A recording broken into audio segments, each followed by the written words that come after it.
You don't allow any mining activity to go on within a band of 500 meters from the shores of the water bodies. And that is where we also get a problem. So most of our chiefs, they know that, oh, this place is a buffer zone. It is not granted to anybody. So you go to the rural area, they will say that this is the land for the chiefs. This is where the Galamseyers, both locals and the international Galamseyers, cash in to really destroy the water bodies. In terms of environmental pollution, what worries many of us is the water bodies. Because many people still drink from these rivers. So if they are mining upstream, it's going downstream. Wherever they are doing the mining, most of these water bodies are now completely dead. I've seen several rivers and water bodies that now have no life, no fish, nothing. And the long-term effect, we may not be able to tell. But in some areas, the short-term effects are so visible that you will see that within a short period, there's a particular illness within a particular community because they went and drank the water. So now what is happening is that even the rural communities where they didn't have to buy water or bottled water, now most of them are buying, bottled water, bottled and other sachet water because they are afraid to drink from the rivers and water bodies that they formerly would take freely from. There have been several research on the metallic content of rivers and water bodies, and they found that heavy metals are now on the increase. So the impact is enormous.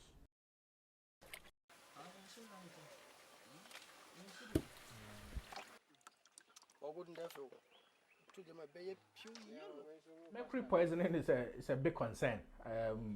Even as I was growing up as a kid, I saw them roasting mercury. they call it roasting mercury.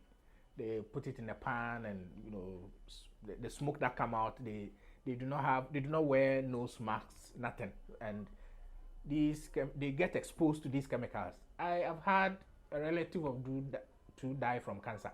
At that time, we didn't know it was due to mercury, but it was later when I had that exposure that I understood that probably they died from inhalation of mercury. Yeah, so it's a big problem. It's a huge problem. How does the mercury enter our system? It is supposed to be a banned substance. At least in mining, it is supposed to be banned.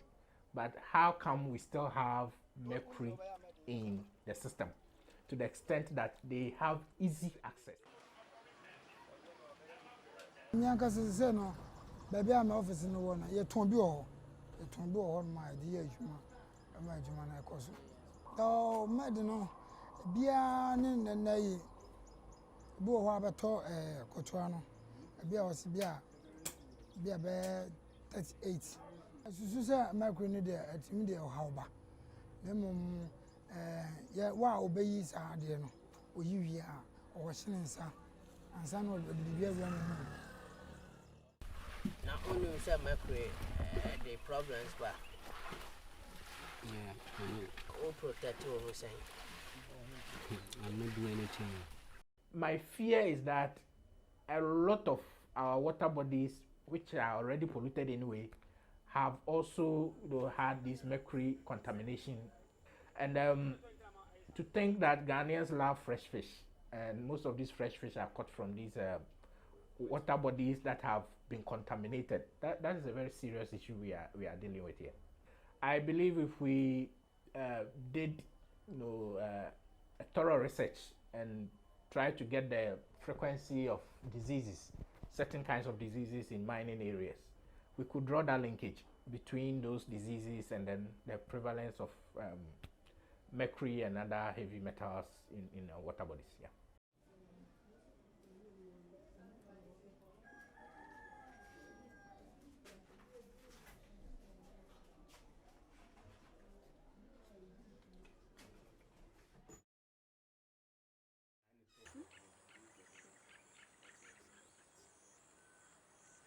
My PhD research is in GIS and remote sensing. So specifically, the topic is to identify landscape elements implicated in Buruli, Osa, endemic regions of Ghana. When you come to Takwa, for example, we have a lot of large-scale mining companies here, but we don't have the disease here. When you move out of Takwa to other communities, like Amansia West District, Upper Denchira West District, we have these diseases there. And those are areas where we have a lot of these Galamsey operators operating. And we found out that these places, the processes that they use to extract the minerals are crude. And because nobody regulates them, the chemicals they use to extract the minerals, they are released into water bodies and into the soils, which later goes into the farming areas and the plants and the water that the communities drink. They get infected. They get infected by way of reducing their immune system. And when anything catches them or they have any fracture, it grows into that, the Buruli ulcer. So I found out that for areas that mining activities are not regulated, that is the areas where we have these diseases most. Small-scale miners are taking over cocoa farms at a very rapid rate. We haven't done any research to establish the figures yet, but I guess it must be a very serious problem, because increasingly we are seeing a lot of cocoa farmers giving up their farms to small-scale miners, and sometimes Chinese. They come and they buy the land very cheaply and they destroy the cocoa farms and then do their mining.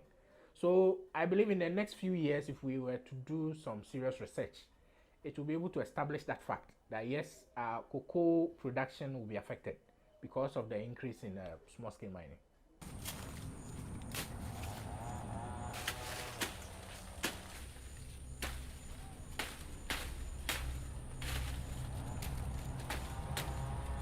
Na sɛ ba sɛ yɛhu sɛ gold no wɔ ha ne sɛ ɔno kɔ nana hɔ ɔno ɔkɔ chief hɔ na sɛ wode land ba mu a ne yɛaka land ho asɛm na wopɛ ne yɛhwɛ mu but wompɛ deɛ a sane sɛ ɛduru baabi a sika ntɛm no deɛ ɛnyɛ advisable sɛ ade no maintain wɔ hɔ a ɛbɛlast agye a ahemfo pii na ɛwɔ na yɛba ne sɛ yɛtɔn wɔ asase na sɛ gyapagye wɔ so a ɛntumi ntɔn wo sa gye sɛ mohinaa motena ase na moka na moadwene yie ɛyɛ wɔ nsa no but without that de nipa sɛ wabɛgyina ma asase so I would take you to court. I would use the Kenyasi enclave as an example.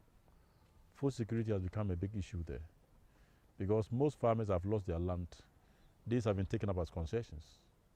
And, well, they don't allow you, they would give you some time to leave the place, especially where they're going to mine.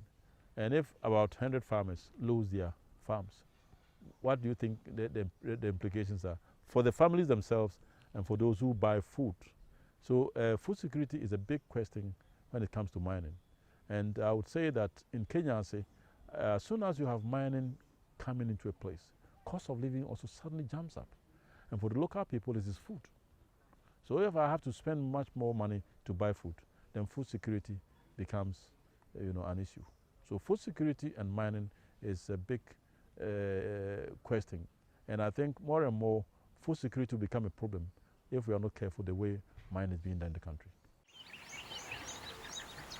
Well, so far, I'm yet to see an abandoned small-scale mining land that has been reverted to agricultural land. I'm yet to see one. It's because of the chemicals they use and the nature of the land disturbance. They use these heavy equipments that bring up the part of the soil that is not needed.